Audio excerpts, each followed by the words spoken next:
on a more serious note, me the way a NPP decided yes on a presidential prime minister, I saw this coming, and I saw it coming because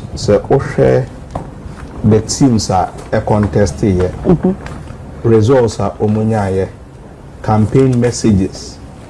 the attacks on some people like Kennedy Agyapong and Adie. Since Kennedy Owusu yes so no me sure say yatina no kasa ewo baby, which is also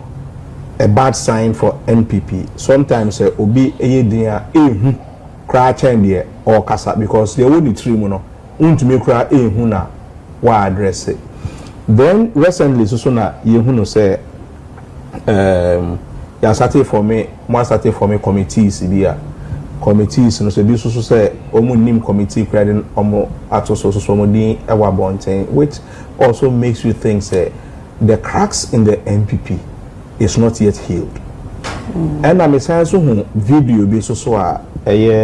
Bawumia kasa because of the Sammy kasa one kasa no. I don't know say Bawumia ekosra won to me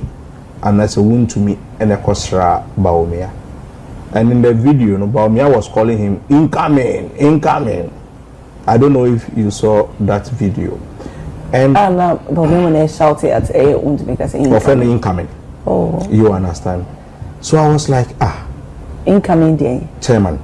About chairman. One more chairman. But it's not me.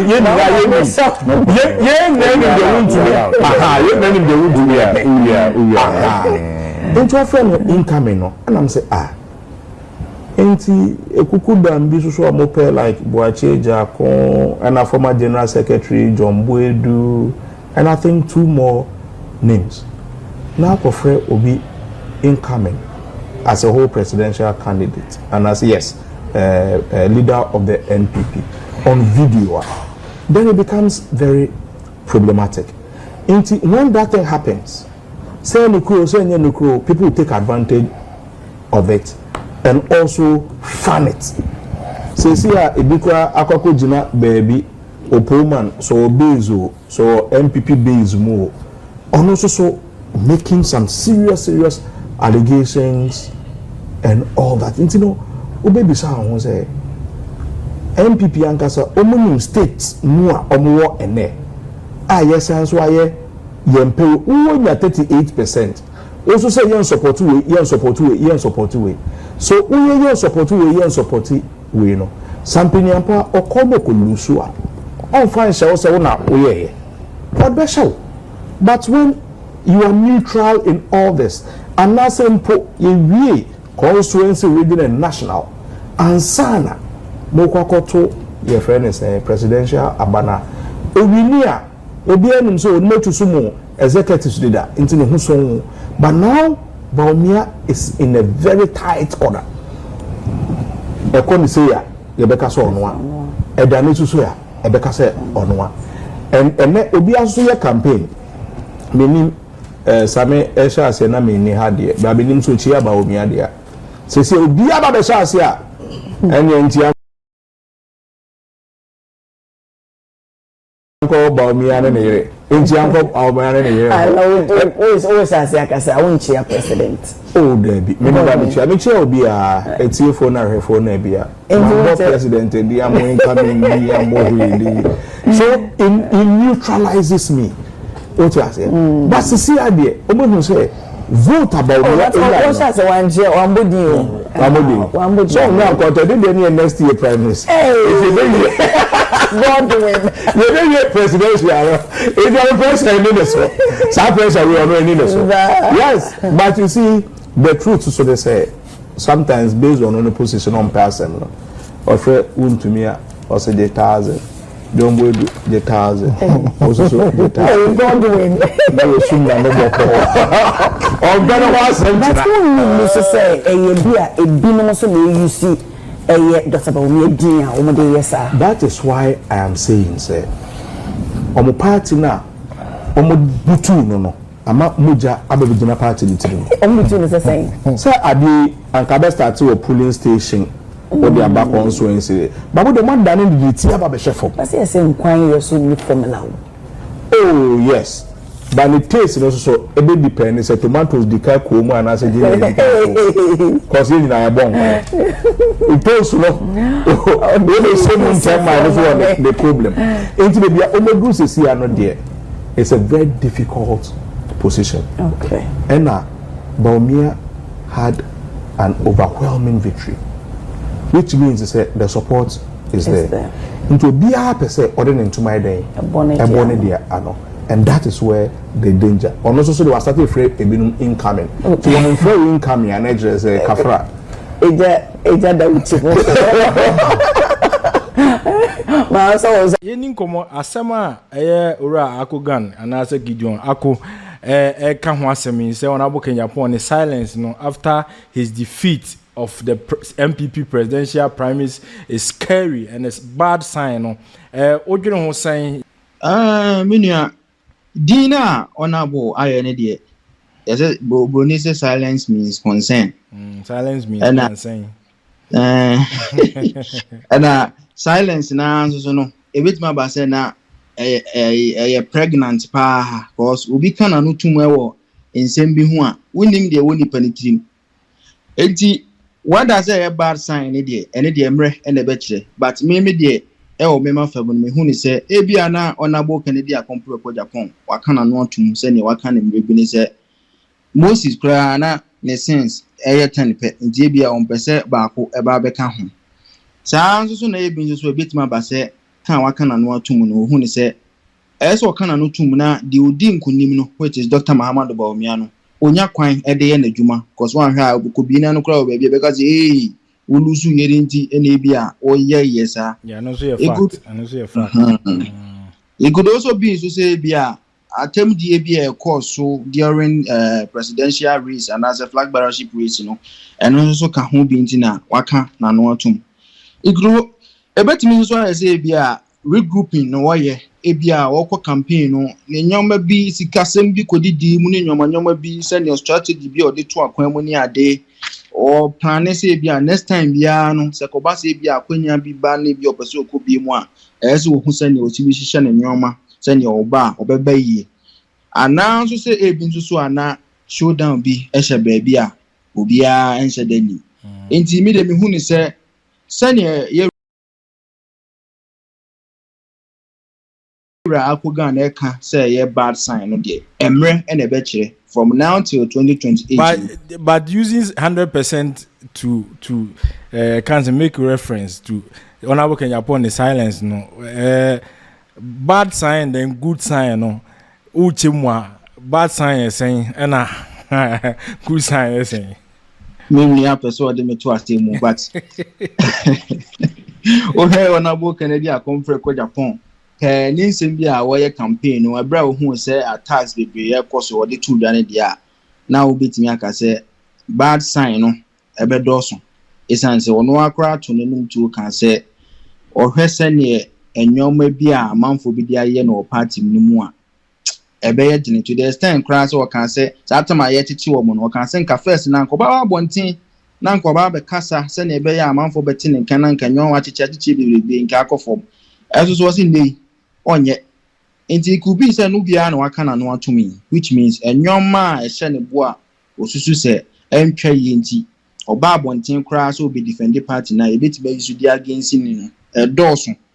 enti eno sa no ebe ma bad sign no adoso cause on pese obeye enyoma bia ebe ha no enti me de me madian ka me ma bad sign be 70% na good way no ana se enyoma pa ehye ne tirimu no aye be 30%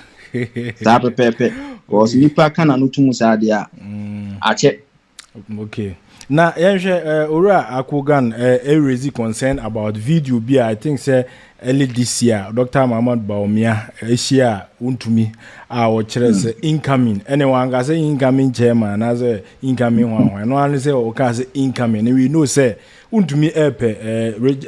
national chairman and ora Akogan chere say Sadia na Dr. Mahamadu Bawumia eyeye na anhwe ya na hadwin because ukofro obi incoming no munim say ope chairman one ebia olusu a na tita for betimi dia hye wo se okura wo kan ho na man lusu ye because as a ga wo ya endorse na na se wo endorse no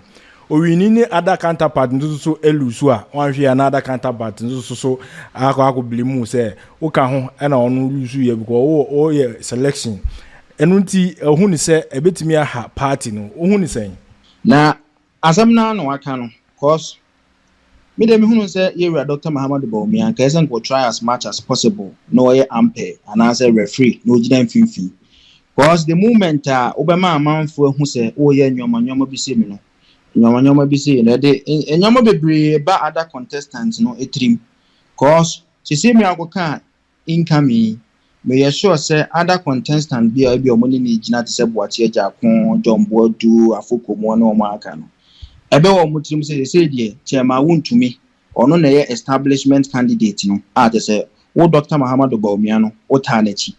ekoba san so a eno na de bitterness bi ene yaudi bi ebe amanfo mu no enti say wuntumi na nko bewi ni normal kra na so far as o mate say o make statement bi sa before so mbeto aba no e so mutrim say wo wunti na o ma ni wi ni ye enti ekodu say bi omukwa akoto abakra general elections na obehwe na essence ade na course ni ntino omatiada anase omunkofo kakra omunya emani di omati anka esen ko mutimi motivate omose o omunka mum na munkoto aba na essence abato no na omatiada omunka omohye omunkonkoto aba no which in the long run no so ekwakwa ha NPP for ewo abato no ekoma san so a say na esa so de pressure bi so beto amanfo na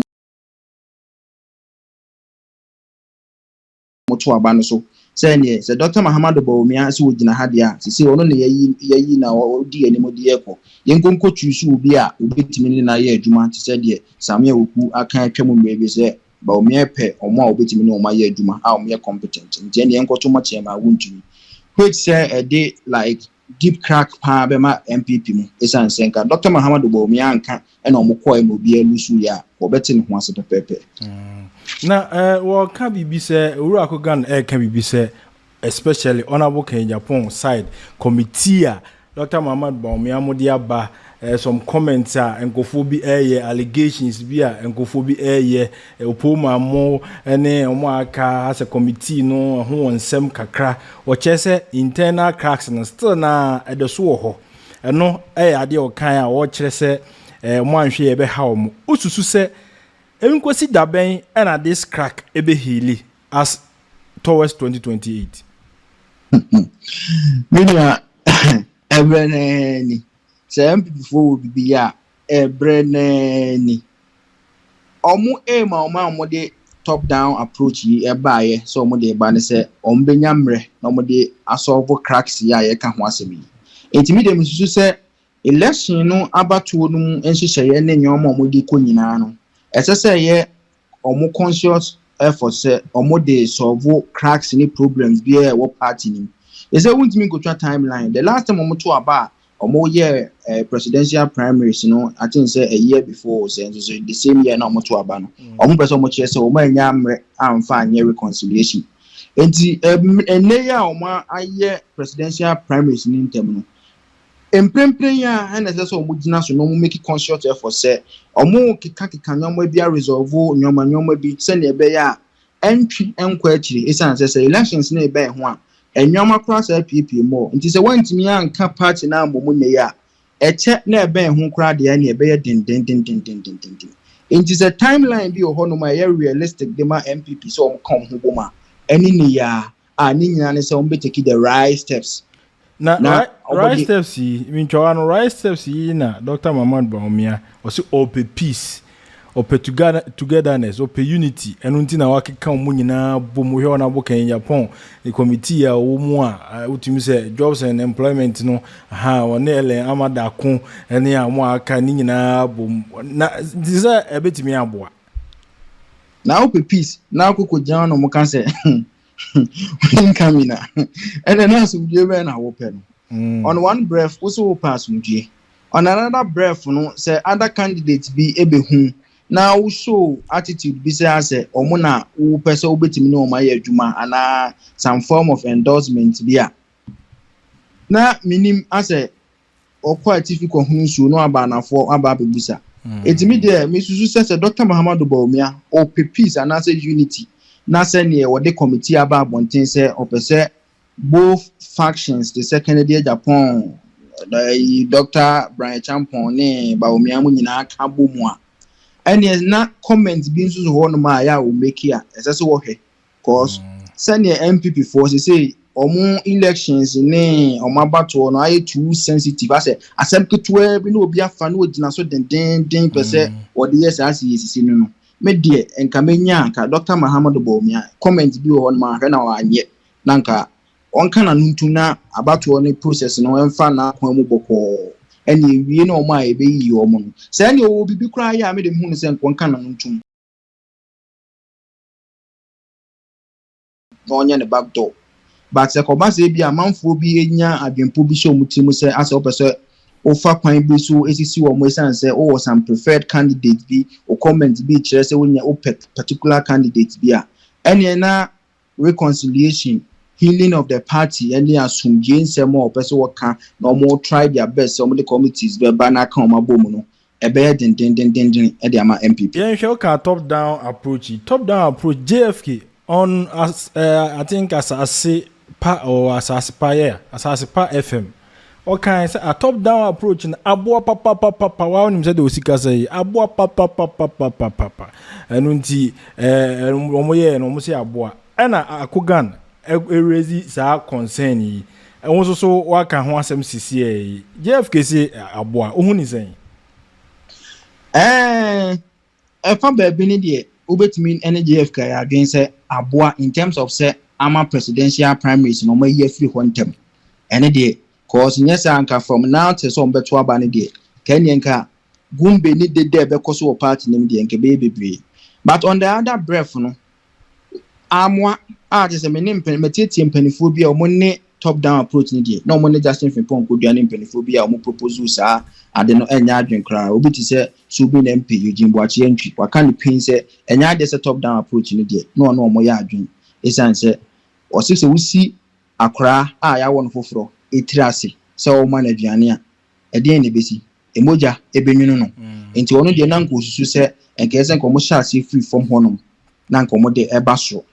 but o san so makọ shase free so enti no se e kamia ko se Dr. Mahamadu Bawumia amanfo hu no se ase onu ne enti no ese se o mkoto aba na mo di yi nipa bi aje se onkasa ekura na amanfo e de ne din nam se ono na se o mombra nti hono de ebinum enya de se o mo ne Justin Frimpong kodua eya adwen wo sa kwan no so esanso obia hu ne se esi dan a the tra foundation ni free from ansana de abasro it is okosha edan no ase free sro dia na se e kamia ko se achire no enya de se ebewie yi however ebi nso so aka se top down approach no se si ya NPP for anase ebinim to say Justin Frimpong kodua matena na bi ene na na akomia ampeso mo kire se o aboa pa na the right decision omo make ye no ebum kire se e too early anase ase omo pre omo hu edodo esan se ohwe abato enhyehyeye na enye presidential elections nko na abetimi dia aka se ama top down approach is successful abato a process because after say wato presidential race yi dey ewi polling stations national constituency ni ade nyina ombe yi ni nyina ansa na omuwie omosa so dia ko face main and national general elections no enti until say won beto 2028 abato na wie ni be hu say obi awo Dr. Mahamadu Bawumia edinkunim yakọ ebia constituency hase a MPs no mo vote improve Dr. Mahamadu Bawumia so dey improve ye enti we dey decision ye take ye dey aboa ye esan say ama power na ye pendensa aka yetimi ya win more seat ni dey wontimi kan su pain say top down approach no aboa nti we part of the process are clear this is almost train ama 2028 eba odi wanu si no yenhwe no ka the greetings Bawumia first culture say obi eba Net2 TV so a mechia Dr. Mahamadu Bawumia mechia Dr. Mahamadu Bawumia mechia Dr. Mahamadu Bawumia ase ono no hu ni say ma nipa kro no enye neutralized ase tembia na say obese Dr. Mahamadu Bawumia ajutum say ono wa nti bibia ni a ohu ni sen say the comment na o man no na the one no see. Okay, me ne be ya adwen esan say enche kura metie su bi na MP Eugene Boakye Agyarko ono no page na secretary opeso wo kire say saa wo hu saa nyoma no ndo opeso wo kan kire wo say emwa je say wo susu he TV ni radio e ka me akoye say amanfo no dodo na kokotena se a obo so ma chia Dr. Mahamadu Bawumia na instead of say bi kran ko be introducing ho say bi a wo NPP ni no ka communication team ni ho no obo so wo say me Dr. Mahamadu Bawumia aid and as your friend is so and so me Dr. Mahamadu Bawumia spokesperson eno no chire mu a saa de na omo ye no omo nyai esan sese no NPP abato no omato awie atwusu enipa baako a Dr. Mahamadu Bawumia say ono na any party no enyina anim enti wo kwatena se a ehu hia se ase wo pese wo sing praises bi de ma flag bearer na atwusu no say obi aye baako so ye Kennedy o so ye Brian o so ye Kwabena Agyapong obi a eka party no enti esa we make conscious effort say what the party ni din mu na ekọ na man nko esa ase wo pe favor bi ya free Dr. Mahamadu Bawumia ni munti wo pese wo kire say wo na wo di position we ewo ni din mu